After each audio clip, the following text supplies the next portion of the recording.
What up, y'all? It's Donnie. Late night video. I had a late night thought, man. I'm trying to get back into video schedule. It's kind of tough to make these videos these days.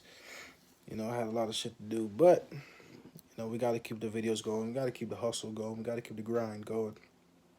Um, I got this video about Mitchell Robinson left, and then the last rating I will officially do is for Obi and Quickly together. And the rest is more talking about the youth. So the youth basically is a combined video. I'm not gonna do every youth player. That's probably like a little bit too much. But I'll do Obi and Quickly together next and combine that with everybody that's part of the quote unquote youth. And then I'll end my season's ratings for the year. And then we can finally get into the analysis videos that we wanted to make, looking at potential draft picks and stuff like that. That should be very interesting. But without further ado, let's talk about Mitchell Robinson, man, because if I look at the year that he has, it's always similar with him. It's similar with Mitchell Robinson, and when I say similar, I mean, he's. I think he has talent. Don't get me wrong. His strengths, I would consider his strengths to be his rebounding and his blocking ability. Like you can tell when this kid is on the floor, he's definitely a defensive presence. But the problem for me is he just gets beat a lot of the time. One, two, he doesn't move well. He's never moved well. Like sometimes you feel like he just has like logs attached to his ankles or even anchors. He just doesn't move. He doesn't move laterally fast. He doesn't even move the floor fast, to be honest, which is a weakness. I consider that to be a weakness for him. Just not having fast movement laterally or just up the court. It hinders us all the time trying to get back on defense or him even trying to be involved on offense, which he usually never is. But if you wanted him to be involved in offense, he would have need to move quicker. And, lastly, as far as liabilities goes, besides his movement, of course, it's his injury record. This guy's injured too much. He's injured way too much. Like I don't know what the official stat is on his injuries, but I tell you that he probably missed a good, 30-40% of the games this year. And I think that it has it has something to do with just I believe not being fully comfortable in his body, as he's gotten older and he's still developing and I still think that's something he's getting used to. I don't think he's fully comfortable at the height that he is for some reason. It's a weird thing, but he's one of those few players in the league where I'm looking at. I feel like he's just not used to his height, or what it is. I'm not sure what it is with him, but it's kind of strange. You know what I'm saying? You don't see many players kind of like struggle to move the way he does. And it could be a real medical issue. I'm not trying to make fun of anything. I have medical issues too, or stuff like that. I would never make fun of anybody's issues as far as movement or body control, stuff like that. But as a center in the NBA, sometimes it is tough, to stay on your feet trying to grab the rebound. But I don't really think he's good at moving.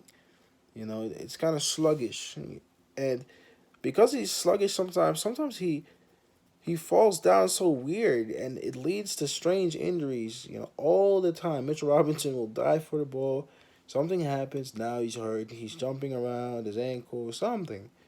It's part of Mitchell Robinson that is one of the reasons why I don't think he'll be on the Knicks. The money that the Knicks are willing to offer him, I don't even think it's close to what Mitchell Robinson wants. I don't know. I don't know. I might have gave him 10 million a year. I don't think you can get 15 million for him. Like that's where I'm looking. Maybe 10 to 12. That's me. You know what I'm saying? Like people saying that he might want more money than that. I don't know. I don't know. I don't think so. I just don't think so. I don't think it's possible.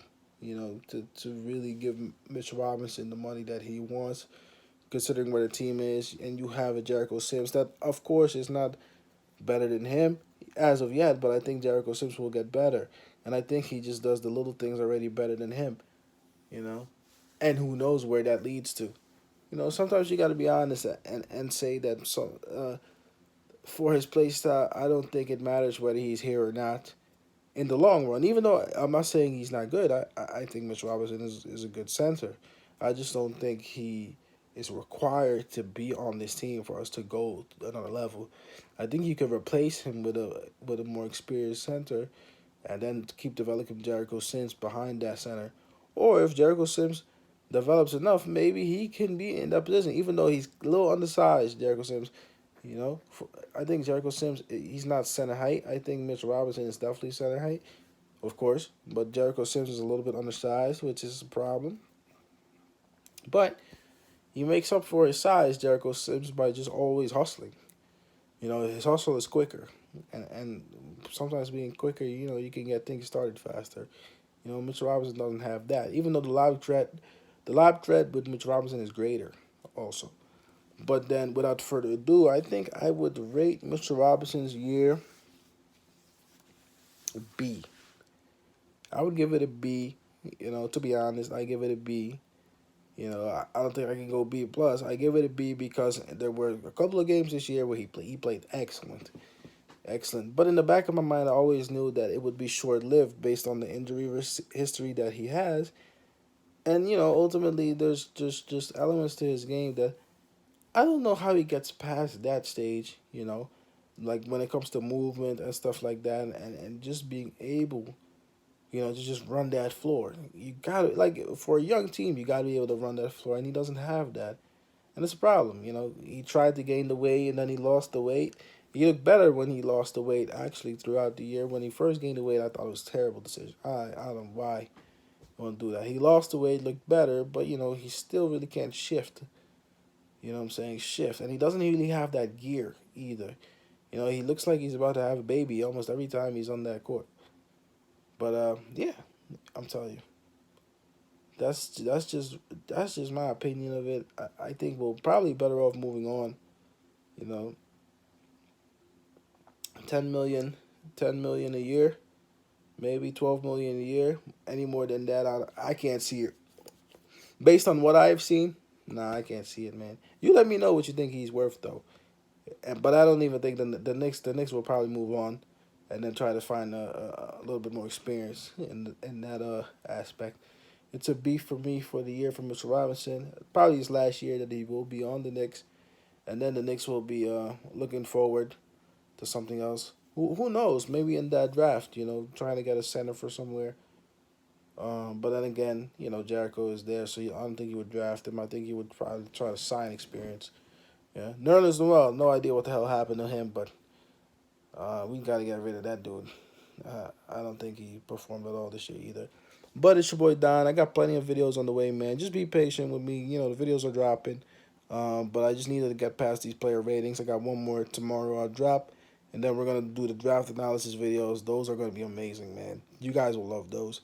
It's your boy Don. Let me know what you think in the comment section, man. Like, comment, subscribe if you enjoy these videos. And I'll see y'all next time. Peace. I'm out.